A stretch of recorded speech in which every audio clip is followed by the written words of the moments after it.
बच्चों, आज हम कक्षा 10 की बायोलॉजी के अगले टॉपिक के विषय में आप लोगों को अध्ययन कराएंगे। हमें मालूम होगा कि आप लोग जहां भी होंगे अच्छे होंगे और अपनी पढ़ाई में व्यस्त होंगे। कक्षा 10 की बायोलॉजी का हमारा नेक्स्ट टॉपिक है मनुष्य में पोषण। आज हम मनुष्य में पोषण के विषय में आप लोगों को अध्ययन कराएंगे कि मनुष्य में पोषण कैसे होता है। देखिए, इसके अंतर्गत क्या होता है, भोजन का अंतर्ग्रहण होता है। पहला चीज देखिए, पोषण में मनुष्य के पोषण के अंतर्गत क्या होगा, पहला क्या होगा, भोजन का अंतर्ग्रहण। भोजन का अंतर्ग्रहण में क्या होता है, बाह्य वातावरण से प्रत्येक जीवधारी भोजन को मुख में डालेगा, तो उसे क्या कहते हैं, भोजन का अंतर्ग्रहण। दूसरा चीज क्या होता है, भोजन का पाचन। जो देखिए जटिल अघुलनशील पदार्थ होते हैं वे सरल तथा घुलनशील पदार्थों में बदल जाते हैं, इसी को हम क्या कहते हैं, भोजन का पाचन कहते हैं।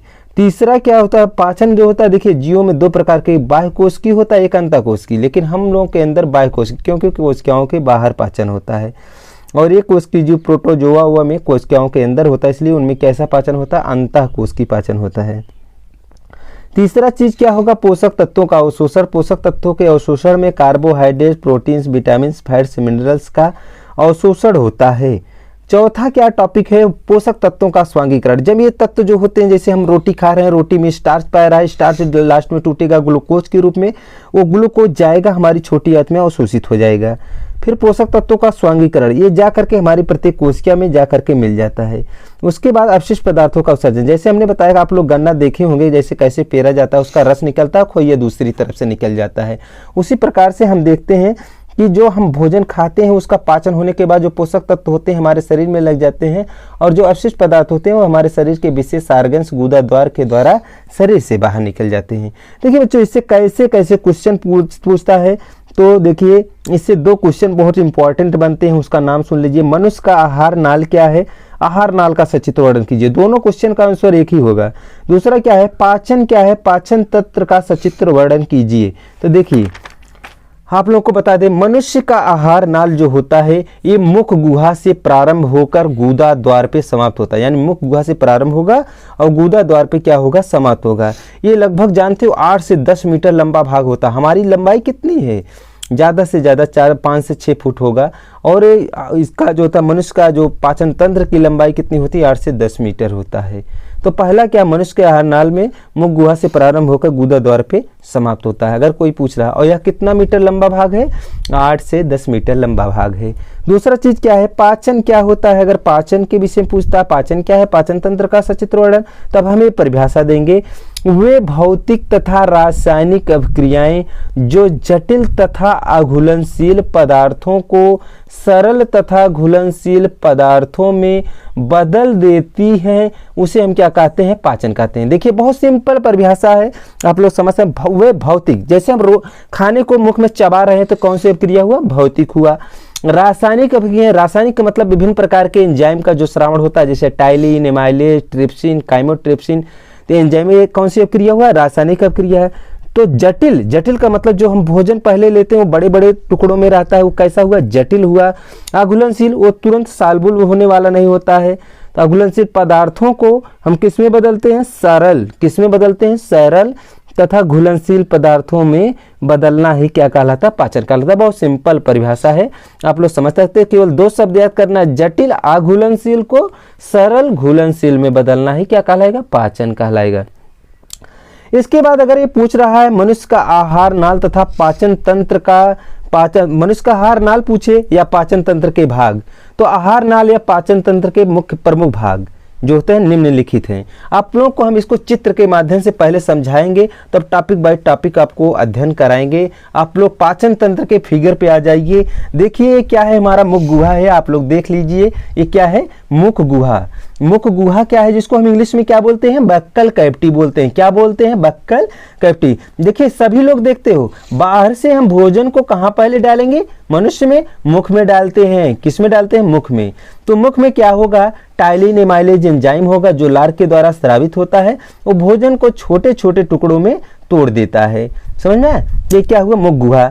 दूसरी बात, पाचन तंत्र का दूसरा अंग हमारा कौन सा हुआ, ग्रसनी। क्या हुआ, ग्रसनी, जिसको इंग्लिश में हम क्या बोलेंगे, फायरिंग्स बोलते हैं। क्या बोलते हैं, फायरिंग्स। आप लोग एक दूसरे के मुंह में देखिएगा, ग्रसनी के पास से हमारा आहार नाल और श्वास नल अलग होता है। देखिए हमारे मुख में, गले में दो नली होती है, एक आहार नाल जिससे भोजन जाता है और दूसरी नली जो होती है श्वास नाल, जिससे क्या होता है हमारे श्वास जाता है, यानी ऑक्सीजन अंदर प्रवेश करता है।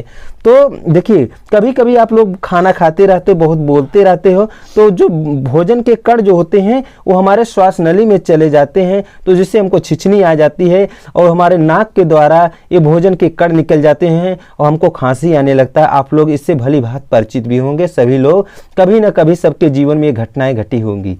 तो देखिए ये ग्रसनी के पास से हमारा आहार नाल श्वास नाल अलग होगा, तो आहार नाल से होते हुए हमारा भोजन आएगा, श्वास नाल से हमारा जो है ऑक्सीजन प्रवेश करता है। तो देखिए दूसरा क्या है, ग्रास नली। ये कैसा होता है, छल्लेदार होता है। कैसा होता है, ग्रास नली जो होता है ये हमारे फेफड़े के बीच में होता है, बीच की नली होती है। ये लगभग 25 सेंटीमीटर लंबी होती है, जिसको हम इंग्लिश में ओइसोफेगस कहते हैं। क्या कहते हैं, ओइसोफेगस कहते हैं। ग्रास नली यहाँ से यहाँ तक होता है। यहाँ से भोजन हमारा कर्माकुंचन गतियों के द्वारा आगे खिसकता है। कौन सी गति होती है हमारे इसमें, पेरिस्टेलेसिस मोशन, या इसको और क्या कह सकते हैं, कर्माकुंचन गति इसमें होता है। तो देखिए इसके बाद हमारा भोजन का कण कहाँ पहुंचेगा, स्टमक में पहुंचेगा। किस में पहुंचेगा, स्टमक। स्टमक का मतलब क्या हुआ, आमाशय। क्या हुआ, आमाशय।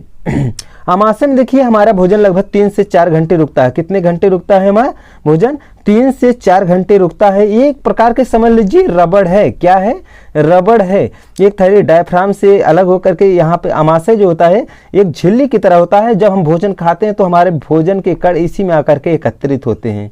इसी में आकर के क्या होंगे, भोजन के कण जो होते हैं, हमारा भोजन का कण जो होगा यही आमाशय वाले भाग में, इसी में आकर के क्या होगा, एकत्रित होगा। ये है आमाशय। देखिए ये देखिए एक हंसी आकार की आकृति का है, यही हमारा आमाशय है। तो इसमें आकर के भोजन 3 से 4 घंटे रुकता है। इसमें गैस्ट्रिक जूस यानी जठर रस का स्रावण होता है और भोजन इसमें HCl हाइड्रोक्लोरिक अम्ल का स्रावण होता है, प्रोटीन पाचक पेप्सिन एंजाइम का स्रावण होता है और भोजन हमारा लुगदी के रूप में, लुगदी का मतलब समझ रहे हैं, जैसे रोटी होता है दूध में, अगर हम उसको रख दें 2-3 घंटे 4 घंटे के लिए, उसको अच्छे से मसल डालें, उसी प्रकार से भोजन का कण पूरी तरह से कायम बन जाता है, एकदम जिसे पानी में पूरी तरह से मिल जाए या दूध में पूरी तरह से मिल जाए, भोजन का एकदम से लिक्विड के रूप में बन जाता है। इसमें पाचन होने के बाद हमारा भोजन जो होता है 3 से 4 घंटे के बाद स्मॉल इंटेस्टाइन में पहुंचता है। स्मॉल इंटेस्टाइन जिसको हम क्या कहते हैं, क्षुद्रांत कहते हैं। क्या कहते हैं, क्षुद्रांत कहते हैं। देखिए क्षुद्रांत में जो पहला पार्ट है, देखिए जो ऐसे बना है सी की आकृति का, इसको हम क्या कहते हैं जानते हो, इसको ग्राहड़ी कहते हैं। क्षुद्रांत का पहला पार्ट कौन सा होता है, ग्राहड़ी होता है। ग्राहड़ी का कार्य क्या होता है, ग्राहड़ी के ऊपर हमारा पैंक्रियाज लगा होता है जिसको हम अग्न्याशय कहते हैं, और लीवर हमारा जो है, हमारा ये आमाशय बाईं तरफ होता है और जो हमारा लीवर जो होता है दाहिनी तरफ होता है। लीवर क्या कार्य करेगा, पित्त रस का स्रावण करेगा और अग्न्याशय रस का स्रावण करेगा। दोनों नली जाकर के कहाँ खुलती है, छोटी आंत के ग्राहड़ी वाले पार्ट में खुलेगी और इस पार्ट में खुलने के बाद इसमें भोजन का डाइजेशन शुरू हो जाएगा और छोटी आंत में लगभग 2 से 2.5 लीटर आंतरी रस का स्रावण होता है और भोजन का पाचन लगभग इस पार्ट में पूरा हो जाता है। यह लगभग छोटी आंत हमारी 6.5 मीटर लंबी होती है। ये देखिए आपस में गुथी रहती है, देखने में तो वो ये छोटी लगती है लेकिन बहुत बड़ी होती है, 6.5 मीटर लंबी होती है। इसके बाद दूसरा पार्ट जो होता है जेजनम होता है जिसको मध्यांत्र बोलेंगे। ये देखिए ऐसे आपस में गुथी हुई है, इसमें क्या पाए जाते हैं, रसांकुर पाए जाते हैं। क्या पाए जाते हैं, रसांकुर पाए जाते हैं। वहां से जो होता है माइक्रोबिलाई जिसको हम कहते हैं, वो उसी से जो होता है पोषक तत्व जो होते हैं, जब सारे तत्वों का पाचन हो जाता है वहां से आकर रक्त अपने पोषक तत्वों को लेकर के ब्लड में चला जाता है, अर्थात पोषक तत्वों का अवशोषण क्षुद्रांत के जो है जेजनम वाले पार्ट में जिसको हम क्या कहते हैं, ग्राहड़ी मध्यांत्र में होगा और उसके बाद पोषक तत्व हमारे सारे ब्लड में मिल जाएंगे। तीसरा पार्ट जो होता है शेषांत छोटी आंत का, यहाँ से होते हुए जो अपचित भोजन होगा हमारे बड़ी आंत में पहुंच जाता है, लार्ज इंटेस्टाइन में। देखिए बड़ी आंत जिसको हम बृहद आंत कहते हैं, बृहद आंत्र जो होता है इसके 3 भाग होते हैं। यह बड़ी आंत जो होती है लगभग 1.5 मीटर लंबी होती है। पहला भाग जो होता है सीकम होता है, सीकम वाला भाग यहीं पर पाया जाएगा, इतने दूर में हमारा सीकम वाला पार्ट पाया जाएगा। और सीकम वाले भाग में जो होता है, सीकम वाले भाग में जो होता है हमारा एक परसेस्किया जो लिखा है इसको इंग्लिश में हम अपेंडिक्स बोलते हैं। क्या बोलते हैं? अपेंडिक्स। देखिए जब इसमें हमारा अपशिष्ट भोजन आ जाता है, अपचित भोजन इसमें आता है, उसमें कुछ बैक्टीरिया होते हैं जो उसको मल में परिवर्तित करते हैं, अपशिष्ट गंदे पदार्थ में परिवर्तित कर देते हैं। और कभी कभी मल में कुछ विषाणु पाए जाते हैं, जैसे एस्केरिस कभी हमारे पेट में पड़ जाता है, तो इसके बाद ये जो क्रीम रूप परसेस्किया जो हमारे शरीर का अवशेषी अंग है इसमें छिद्र कर देता है और जिससे मल के विषाणु हमारे पेट में फैलने लगते हैं। उसी रोग उसको हम क्या कहते हैं? अपेंडिक्स कहते हैं, जो अपेंडिक्स रोग कहा जाता है। तो डॉक्टर क्या करते हैं? इसी अपेंडिक्स को काट करके निकाल दिया जाता है, उसको कहते हैं अपेंडिक्स हो गया है। नहीं तो मल के विषाणु पेट में फैल जाएंगे और व्यक्ति की मृत्यु हो जाती है। तो जो अपशिष्ट पदार्थ का छोटी बड़ी आंत का सबसे बड़ा पार्ट जो होता है कोलन वाला होता है। कोलन यहाँ से लेकर के यहाँ तक का पार्ट कोलन कहलाएगा, यहाँ तक का। कोलन में जो होता है अपशिष्ट भोजन जो होगा इसमें कोलन में परिवर्तित होगा। इसमें इंडोल एस्कोटेल के 2 रासायनिक पदार्थ होते हैं जिसके कारण उसमें गंध आने लगता है। कोलन वाले पार्ट से होते हुए वो कहाँ पे चलाता है? रेक्टम वाले पार्ट में चला जाता है अपशिष्ट भोजन। रेक्टम का मतलब क्या हुआ? मलाशय कहते हैं, जो गंदा पदार्थ पूरी तरह से एकत्रित कर लेता है। देखिए जो छोटा बच्चा होगा ये जो होता है उसमें जो होता है अनैच्छिक पेशियां कार्य करते हैं, उसमें कोई उसकी इच्छा शक्ति के अनुसार नहीं निर्भर, कहीं पर ही लैट्रिन कर सकता है।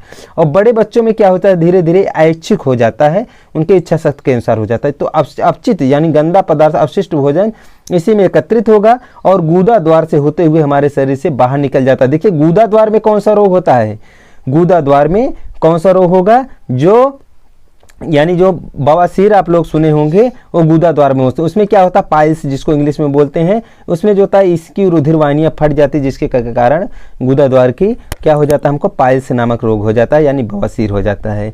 तो हमने पाचन तंत्र के सारे अंगों के विषय में बता दिया। पाचन तंत्र के आपको केवल पाचन तंत्र के अंगों के विषय में थोड़ा थोड़ा लिख देंगे चित्र बना करके तो पूरा नंबर मिलेगा। तो आहार नाल पाचन तंत्र के केवल हम अंगों के नाम क्रमबद्ध रूप से बता रहे हैं। पहला हो गया मुख गुहा, दूसरा हो गया ग्रसनी, तीसरा हो गया ग्रासनली, चौथा हो गया आमाशय, पांचवा हो गया छोटी आंत, इसके 3 पार्ट ग्रहणी, मध्यांश, शेषांत। उसके बाद हो गया बड़ी आंत जिसको हम लार्ज इंटेस्टाइन कहेंगे, इसके 3 पार्ट सीकम, कोलन, रेक्टम। इसके बाद लास्ट पार्ट जो गूदा होता है, पाचन तंत्र का अंग नहीं लेकिन इसका अध्ययन हम इसके अंतर्गत करते हैं। ये गूदा लास्ट पार्ट हुआ हमारा जो होता है पाचन तंत्र का। तो बच्चों बताइएगा हमारी वीडियो कैसी लगी आप लोग। धन्यवाद। और चैनल पे नए हो लाइक और सब्सक्राइब करना मत भूलिएगा।